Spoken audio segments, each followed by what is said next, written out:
Hello mga ka-busy mind. So natapos na ang pag-install natin sa FM200 panel.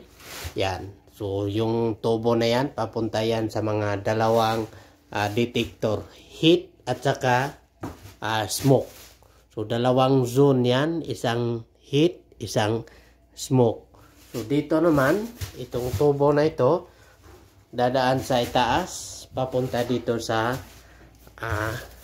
cylinder. So ito yung cylinder. So ang control nito ay solenoid valve. So dito kinokontrol yung pag-release ng gas suppression. So ito yung solenoid valve.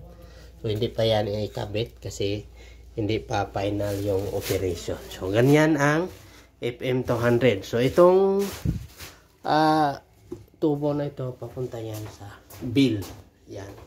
Kapag nag-alarm, tutunog ito.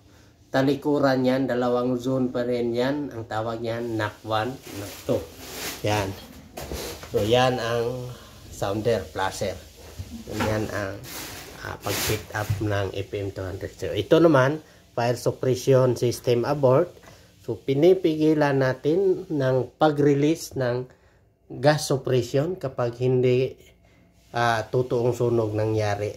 O kapag testing lang, may seconds na lumabas dito below 15 seconds, i-abort natin, hindi na tutuloy yung pag-release ng gas suppression. So, ganyan gumagana ang FM200 na gas suppression system. So okay, kung may idea din kayo sa mga fire alarm system, paki-share naman sa comment section. Okay, bye bye mga ka-busy mind.